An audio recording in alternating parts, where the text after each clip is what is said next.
Okay, Michael, here's your formerly aquatic Bassman 135. She is cranked all the way up to 10. And I'm getting just a touch.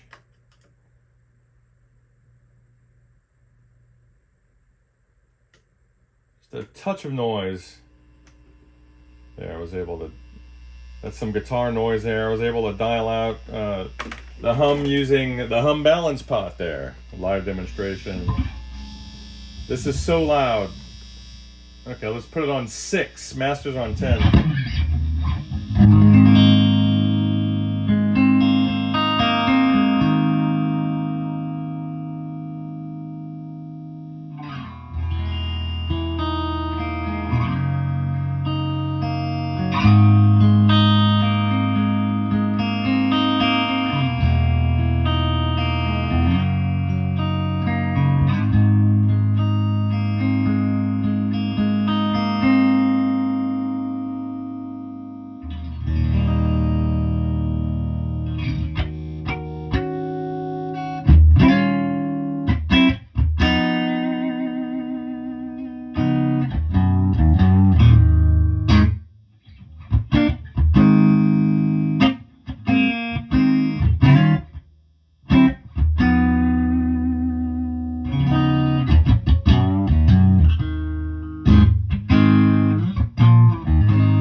Wow.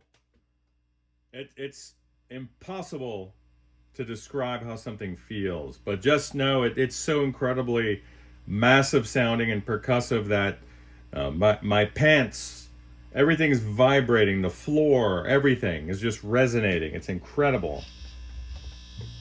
Some good guitar noises there. See it kind of coming and going.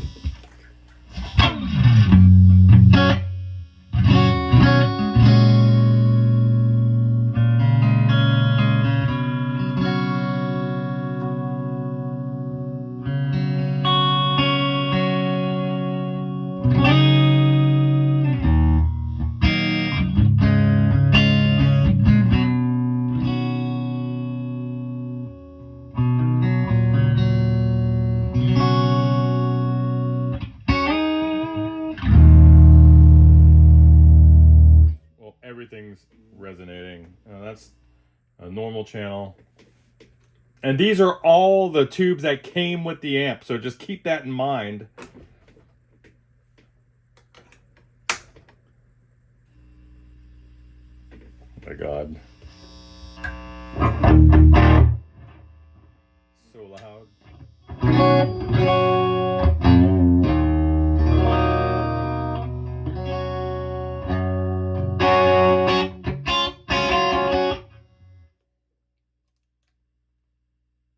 We're over 100 decibels here. Here's a bridge. Let's turn the master down. Not that that does much.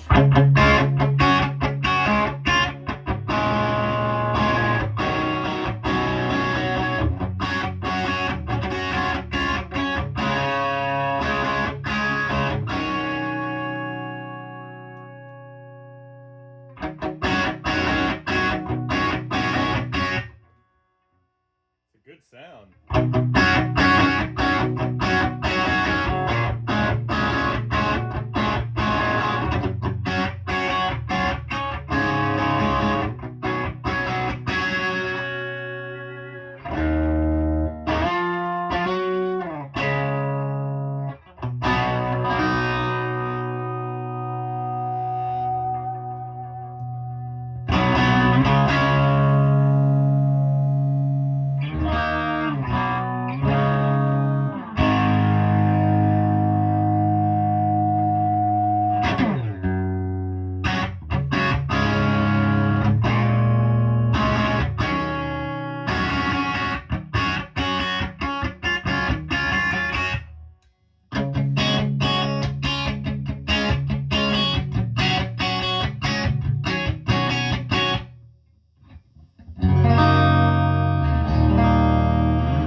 see how the normal channel overdrives with the master. It's just so loud. And I have a new mic setup coming, so hopefully I can reduce some clipping and get more consistent volumes as I'm driving these things. Although, there's a 412 3 feet away from the phone, so come on.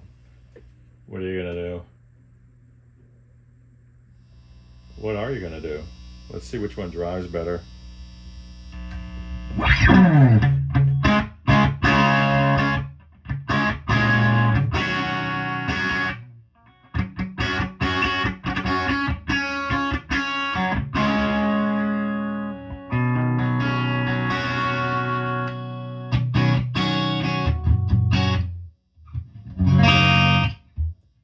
It's just punishing.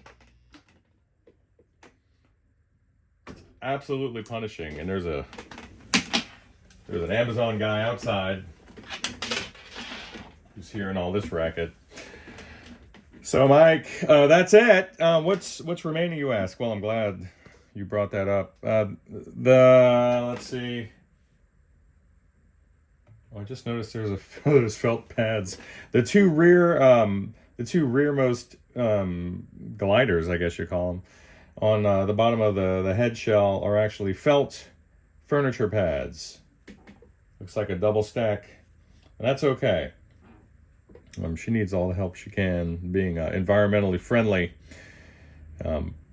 Really, all that's left is just to try to come to terms with this broken rear panel, and it is broken. It's been savaged. It's just been savaged through time. That material. The material is it's just not good. So I would go to a Home Depot and get the appropriately sized, that looks like 5/8 maybe, or 3/4 perhaps, 3/4, birch ply. And I'll see if I have some grill cloth material. I need to find it. And if I have it, it's all yours. You just wrap it there and you staple it up. You line it up the best you can. But I know there's a trick to it. I'm just not an upholsterer or a seamstress, so that's just not what I do. And that's it, man. I'm going to go ahead and put her back into that head shell, and then we'll call it a day on this old guy. Can't believe. I mean, I'm talking scraping barnacles off of the interior chassis. I mean, like chiseling. It's unbelievable. It's unbelievable how prolific the corrosion had gotten, and the oxidation, and just new forms of life developing inside of what had become a petri dish somewhere.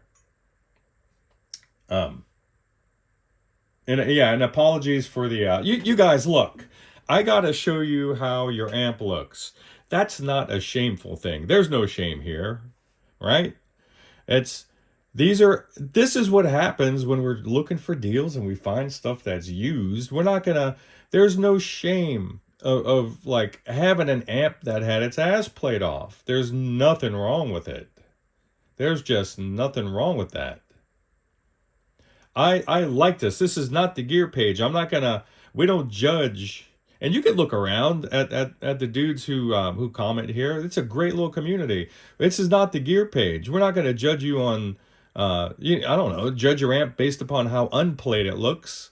We're servicing working musicians that are putting food on the table, chasing dreams, the whole thing, with their gear. And the best thing that I can do, and that amp techs can do, is just sort of disappear. Like, you guys shouldn't even notice the amp. You should be in a flow state as soon as you plug in, provided you got the right amp for your taste, right?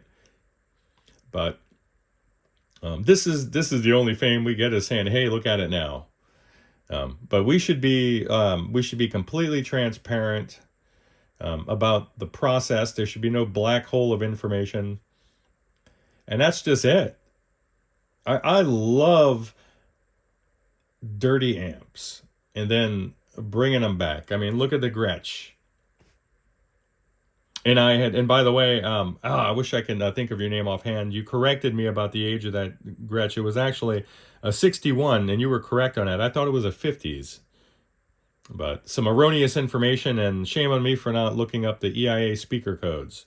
So that's what you get with the Christmas rush. I don't get to do the deepest dive that I want to do. But here we are, Michael. Old Barnacle Bill is ready to go home. Bye.